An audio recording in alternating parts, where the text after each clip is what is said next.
A culpa... a culpa é uma das emoções mais leais que existem. Ela não grita. Ela se senta ao seu lado enquanto você dirige, enquanto trabalha, enquanto tenta dormir. Ela te acompanha como uma sombra com rosto familiar, o rosto dela. Mas veja, isso não começou com discussões, começou com emoções. A narcisista oculta não precisa de argumentos para te prender. Ela precisa apenas que você sinta por ela, e sinta contra você. Ela aprendeu cedo que o mundo reage de forma diferente à dor feminina. Lágrimas de mulher têm o poder ancestral de desarmar. Ela chora e você silencia. Ela se mostra devastada e você corre para reparar. Você se torna, lentamente, um bombeiro emocional de plantão. Mas o fogo, ironicamente, é sempre ela quem acende. Ela domina a arte do colapso oportuno. Se você tenta conversar sobre algo que te incomoda, ela quebra. Se você impõe um limite, ela se fecha, diz que você a está abandonando. Se você pede equilíbrio, ela responde com um silêncio que ecoa como acusação. E então o mais cruel acontece. Você se torna responsável pelas dores que não causou. Você sabe que eu tenho dificuldades. Você sabe que eu sou sensível. Você sabe como fui tratada no passado.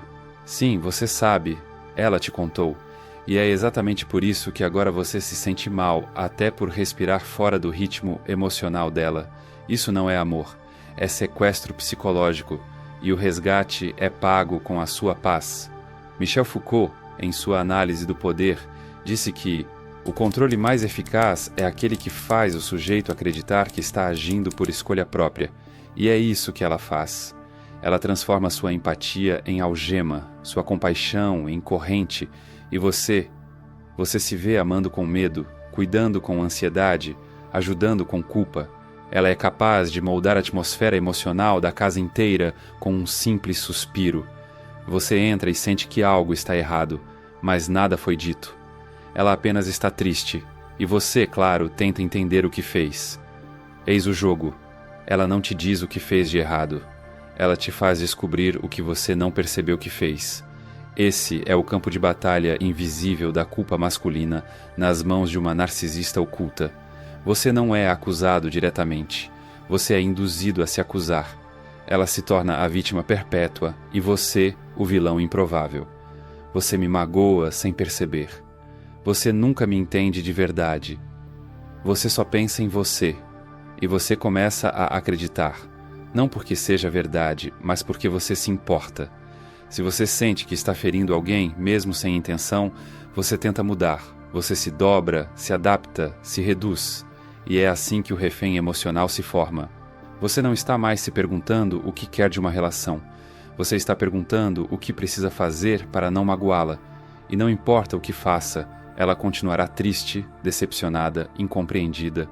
Porque a dor dela não é uma ferida em busca de cura. É uma ferramenta em busca de controle. Essa dinâmica cria um tipo específico de homem, o que vive em estado de vigilância emocional constante. Cada palavra medida, cada gesto ponderado, cada silêncio interpretado. Você se torna um mapa de cautela, sempre atento às explosões que não pode prever. Ela é tão intensa, ela sente tudo tão profundamente. Ela só precisa de alguém que a ame de verdade. Mas o amor verdadeiro não exige autoaniquilação.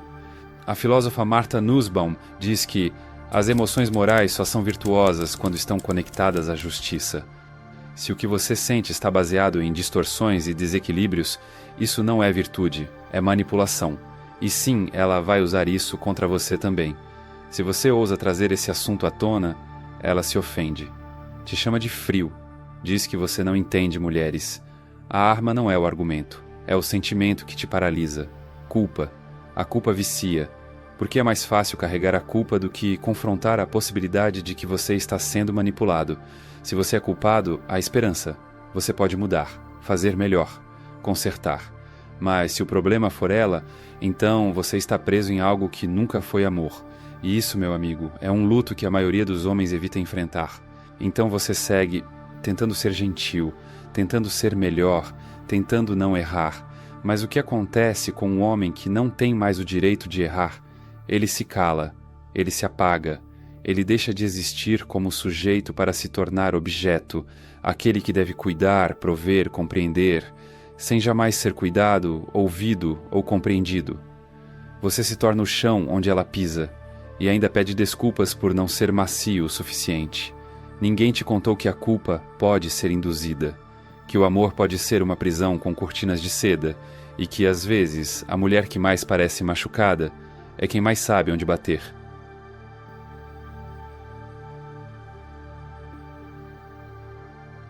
Você começa a esquecer pequenas coisas no início, frases que tem certeza de ter ouvido, mas ela diz que jamais disse, promessas feitas em madrugadas de cumplicidade que agora ela jura jamais ter feito, discussões nas quais você se sentiu agredido e que ela descreve como um mal-entendido causado por sua sensibilidade exagerada, e então vem a dúvida, primeiro sutil, depois constante, até que um dia você se pergunta: será que sou eu o problema?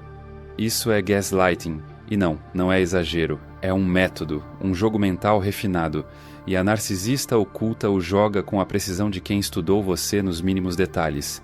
Ela conhece seu ponto fraco, a sua tendência a se questionar, seu desejo de ser justo, sua necessidade de entender o outro. Ela sabe que, se conseguir fazer você duvidar da própria percepção, ela nunca mais precisará se explicar.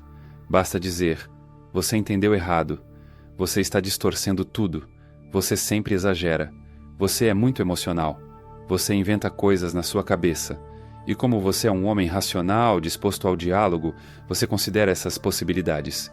Porque não quer ser injusto, porque teme ser agressivo, porque se orgulha de ser equilibrado. Mas veja a armadilha. É exatamente esse seu equilíbrio que ela usa contra você. O filósofo Nietzsche disse certa vez: às vezes as pessoas não querem ouvir a verdade porque não querem que suas ilusões sejam destruídas. Mas há algo ainda mais cruel. Quando a sua verdade é destruída e colocada no lugar, a ilusão dela, ela cria pequenas rachaduras na sua confiança, e você começa a andar sobre os próprios pensamentos como quem pisa em cacos de vidro. Você lembra de um comentário que te feriu. Ela diz: foi só uma brincadeira. Você está muito sensível ultimamente. Você recorda um momento em que foi ignorado. Ela diz: você sempre precisa de atenção. Parece um bebê carente. Você se frustra com promessas quebradas. Ela retruca: você está sempre cobrando. Você nunca reconhece o que eu faço por você. E assim, lentamente, sua narrativa sobre os fatos se dissolve. Você não sabe mais o que é verdade ou exagero. Você começa a consultá-la para saber o que sentiu. E o mais trágico, você começa a duvidar de sua sanidade emocional. Será que estou ficando louco? Será que sou mesmo difícil de lidar? Será que estou criando tudo isso? Não, você não está ficando louco. Você está sendo reprogramado. Ela está editando sua memória emocional. Está escrevendo um roteiro onde só ela pode ser autora, e você apenas personagem. Essa distorção sutil é mais letal do que qualquer grito. Porque ela não te fere com palavras, ela te desarma com dúvida. Você deixa de reagir porque teme estar errado. Você para de se expressar porque teme ser injusto. Você se cala porque teme estar exagerando. E esse silêncio se torna fértil para que ela continue criando sua realidade alternativa, onde você é o instável, o inseguro, o descompensado. Você está sempre estressado. Você nunca está satisfeito. Você se acha perfeito. E então a pergunta não é mais o que está acontecendo comigo, mas sim, quando foi que eu comecei a acreditar mais nela do que em mim mesmo? Essa é a morte simbólica da autoconfiança. Não acontece de uma vez, é um suicídio emocional assistido, onde você entrega, aos poucos, tudo que sustentava sua sanidade. Sua memória, sua intuição, sua capacidade de julgamento. A filósofa Hannah Arendt dizia que o mal mais radical é aquele que torna o ser humano incapaz de pensar por si. E é isso que o gaslighting faz. Ele substitui seu pensamento pela versão dela dos fatos. Você se torna um reflexo dela, uma sombra de você mesmo. E o mais perverso, ela faz isso sorrindo, te convencendo de que está apenas te ajudando a se entender melhor. Ela diz: você precisa trabalhar suas emoções. Você deveria fazer terapia. Você projeta muito suas inseguranças. E você novamente considera, não porque ela está certa, mas porque você já não consegue mais confiar no que sente. Esse é o colapso final do homem manipulado. Ele deixa de confiar em si mesmo e passa a depender da mulher que o desestabilizou para interpretar sua realidade. É como se você caísse de um prédio e a única pessoa que pode te socorrer fosse aquela que te empurrou. Mas aqui vai uma verdade que talvez você tenha esquecido. O que você sentiu é real. Se doeu, doeu. Se pareceu confuso, é porque houve manipulação. Se você sentiu que estava enlouquecendo, é porque alguém estava mexendo nos espelhos da sua mente. A sanidade não é perdida de repente. Ela é corroída, dia após dia, palavra após palavra, até que você aceita a prisão emocional e ainda agradece pelas grades que ela oferece como proteção. Mas agora você já começou a ver. Você está acordando, e ninguém pode te roubar a realidade uma vez que você a reconquista.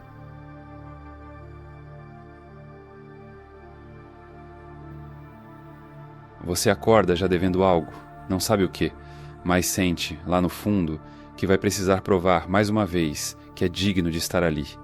Ela acorda em silêncio, ou suspira com peso, ou lança um olhar distante como quem está desapontada com algo que você não fez, não disse, ou talvez tenha feito e esquecido. Você pergunta, tá tudo bem? Ela responde, você nem percebe, né? E o julgamento começa. Bem-vindo à armadilha da performance, onde cada gesto é avaliado, cada palavra é medida e cada esforço nunca é suficiente. Ela não exige abertamente, ela apenas mostra, com o olhar ou com o corpo, que algo em você está sempre aquém. E aí você tenta. Tenta ser mais carinhoso, tenta ser mais presente, tenta adivinhar o que ela quer antes mesmo dela perceber que quer, mas o jogo está viciado.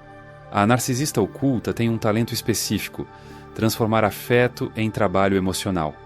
Amar não é mais estar com ela, é trabalhar por ela. Você não é mais parceiro, é funcionário. E ela é sua supervisora invisível, sempre esperando mais, oferecendo menos. O mais cruel, às vezes ela te premia. Um elogio repentino, um beijo demorado, um momento de ternura que parece compensar todos os dias cinzas. Mas logo depois o gelo volta, o olhar vago, a frieza sutil.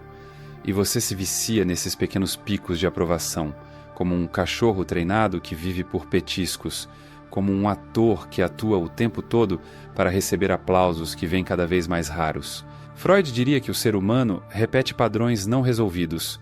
Mas o que acontece quando esse padrão é imposto por alguém que simula amor como quem conduz um experimento de desgaste? Ela te ensina sem dizer que amar é ser útil, que o valor do seu afeto está no quanto ele resolve os buracos emocionais dela. Você começa a fazer planos não para construir uma vida, mas para evitar as próximas decepções dela. Se eu mudar isso, talvez ela pare de reclamar. Se eu fizer aquilo, talvez ela volte a ser como antes. Mas não existe antes. A mulher que você conheceu era uma isca. Você não está tentando reconquistar um amor perdido. Você está tentando alcançar um ideal que nunca foi real e, enquanto isso, se desgasta. O filósofo Byung-Chul Han fala sobre a sociedade do desempenho, onde cada indivíduo é seu próprio explorador. A relação com a narcisista oculta é a versão íntima dessa lógica. Você se explora emocionalmente, mentalmente, afetivamente. Você se exige, sem saber o que está tentando alcançar. E essa pressão vem sem palavras, ela vem no atraso do afeto, na ausência de reciprocidade, na comparação velada com o ex que ao menos ouvia, ou com aquele amigo que sabe conversar de verdade. Você não pode falhar, mas também não sabe o que seria um sucesso, porque quando você finalmente atinge o que parecia ser a meta, ela muda e você recomeça. Essa é a dança da exaustão emocional. Você corre para alcançar alguém que anda para trás, e cada vez que pensa que conseguiu, ela diz: você só está tentando porque estou distante. Você só me valoriza quando me vê indo embora. Você faz por obrigação, não por amor, e então você se culpa. Você tenta ser espontâneo, mesmo cansado, tenta ser afetuoso, mesmo magoado, tenta ser romântico, mesmo sem esperança. Porque ela ensinou que só existe amor quando existe sacrifício, e você, como um bom homem que quer fazer dar certo, aceita.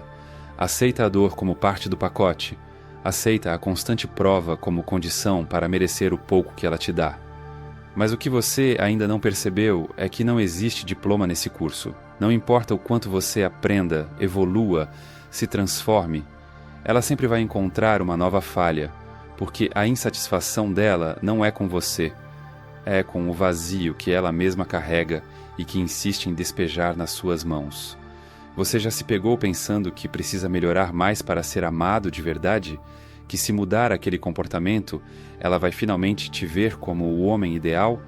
Esses pensamentos não nasceram em você, eles foram plantados, e o solo era fértil, porque você tem boa vontade, porque você acredita no amor, porque você quer ser um homem melhor.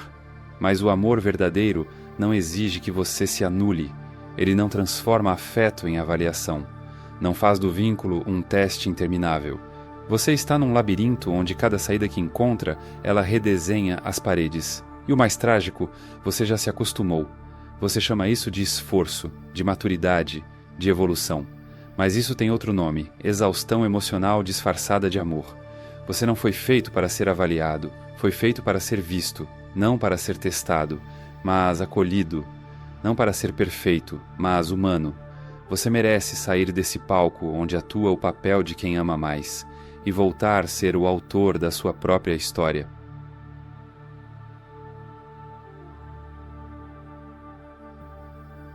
Há um momento, silencioso e solitário, em que algo dentro de você sussurra: eu não aguento mais.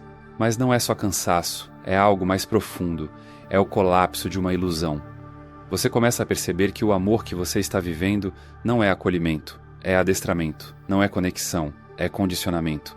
Você não está sendo amado, está sendo moldado, treinado para antecipar reações, evitar conflitos, oferecer o que ela quer, mesmo sem que ela diga. E, pouco a pouco, sua identidade começa a desaparecer. Você já não sabe mais o que gosta, não sabe mais o que pensa, não sabe mais quem é, sem ela. Esse é o ponto mais perigoso do ciclo, quando você acha que precisa dela para ser alguém, quando sua autoestima foi terceirizada, quando sua paz depende do humor de alguém que vive em guerra consigo mesma. Mas aqui, neste exato ponto de ruptura, nasce algo precioso, algo que talvez você tenha esquecido que possuía: soberania psicológica. Não se trata de vingança, não é sobre punição, é sobre lembrar que ninguém, por mais sedutora ou quebrada que pareça ser, tem o direito de sequestrar a sua consciência. Carl Jung escreveu: quem olha para fora, sonha. Quem olha para dentro, desperta. E talvez seja a hora de despertar. O ciclo com a narcisista oculta não se rompe por confrontação. Ele se rompe por clareza, por lucidez, por um basta sussurrado no meio da noite, não para ela, mas para si mesmo. Eu não sou mais esse homem. Eu não aceito mais esse tipo de amor. Sim, vai doer, porque a dor virou rotina, e o caos familiar. Você vai sentir falta da adrenalina, da intensidade, dos momentos bons que te alimentavam por semanas. Mas não confunda alívio com amor, nem paz temporária com conexão. Você estava apaixonado por uma versão dela que só existia para te prender. O resto, o que ficou, era um script emocional, escrito com base na sua empatia, na sua carência, na sua boa vontade. Agora é hora de sair do papel, rasgar o contrato emocional não assinado, desinstalar da mente aquela voz que diz: se você mudar, ela vai melhorar. Se você for paciente, ela vai reconhecer. Se você aguentar mais um pouco, vai valer a pena. Não vai. A realidade é dura, mas libertadora. Ela não vai mudar, porque mudar implicaria abrir mão do poder que ela extrai da sua dor, e ela precisa da sua dúvida para manter o próprio ego vivo. Mas você não precisa mais disso. Você pode sair, não ileso, mas inteiro. O caminho de volta para si mesmo é lento, mas é seu, e vale cada passo. Você vai ter que reaprender a pensar por conta própria, a confiar nos próprios sentimentos sem precisar da validação de alguém que sempre os invalidou. Vai ter que reativar memórias antigas, do que te fazia rir, do que te dava prazer, do que te emocionava antes que o amor virasse campo de batalha. E acima de tudo, você vai precisar se perdoar. Sim, perdoar a si mesmo, por ter ficado demais, por ter amado além da medida, por ter se deixado apagar para tentar acender alguém. Você fez isso porque acreditou, porque quis amar certo, porque achou que podia salvar alguém. Mas agora, é hora de salvar a si mesmo. Soberania psicológica não é fechar o coração, é abrir os olhos, é perceber que estar sozinho não é o pior destino. Pior é estar com alguém que te esvazia aos poucos, te transformando em sombra. Soberania é saber dizer não, mesmo com lágrimas nos olhos.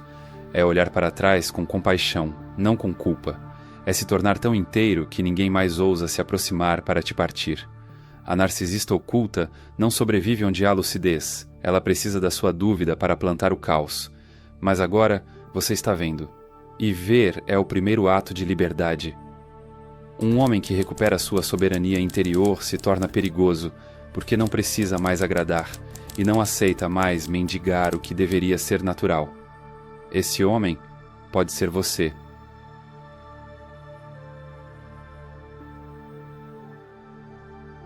Então, você chegou até aqui, e talvez algo tenha se quebrado dentro de você. Ou talvez pela primeira vez em muito tempo, algo tenha se alinhado. Talvez tenha doído. Talvez tenha te feito lembrar de uma conversa específica, de uma expressão no rosto dela, de uma noite em que você foi dormir com a estranha sensação de que estava errado, mesmo sem saber exatamente por quê. E agora talvez você esteja se perguntando: foi tudo manipulação? Ela nunca me amou? Fui apenas um instrumento? Essas perguntas são naturais, mas talvez mais do que respostas, você precise de espaço. Espaço para respirar fora da lógica sufocante que te ensinou a amar com medo. Espaço para aceitar que não foi fraqueza o que te prendeu, mas sim a sua própria força, mal direcionada, mal compreendida, mal aproveitada por alguém que não sabia amar. Você se deu demais, porque tem muito para dar, e isso não é motivo de vergonha. É motivo de cuidado. A dor que você sente agora não é apenas o fim de algo, é o início de uma nova narrativa.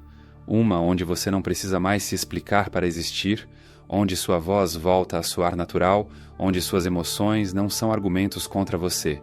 Sim, o processo de sair disso tudo é doloroso, mas a dor da verdade é sempre mais digna do que o conforto da mentira.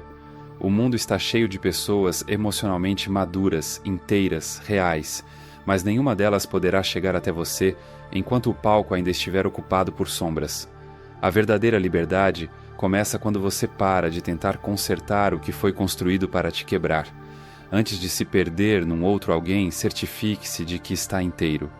Se esse vídeo te fez pensar, então ele cumpriu o seu papel. Não para te dar respostas, mas para te devolver o que talvez tenham tentado roubar. A confiança de que sentir, pensar e existir por si só já é suficiente. Você não precisa ser mais. Você só precisa voltar a ser você. Eu não sei seu nome, não sei onde você está, nem o que exatamente você está vivendo. Mas se chegou até aqui, é porque de alguma forma esse vídeo encontrou uma dor que você não conseguiu nomear até agora. E eu queria te agradecer por ter ficado, por ter escutado, por ter, mesmo em silêncio, aberto espaço dentro de você para refletir. Você poderia ter parado no meio. Você poderia ter dito: isso não é comigo. Mas escolheu seguir. E isso, meu amigo, é um tipo raro de coragem, a de olhar para o próprio abismo sem desviar os olhos. Sabe, eu já estive nesse lugar. Sim, esse mesmo, acordando de madrugada com o peito apertado, tentando entender como algo que parecia amor virou um campo minado emocional. Eu também me perguntei: será que sou eu o problema? E levei tempo demais para descobrir que o problema era exatamente o esforço constante de tentar ser alguém diferente para ser aceito. Esse vídeo não nasceu da teoria, nasceu da ferida. E se ele te tocou, é porque talvez nós dois viemos do mesmo território, aquele onde o amor foi confundido com auto-sacrifício. Mas agora que você sabe, algo dentro de você já começou a se mover. E disso ninguém pode te roubar.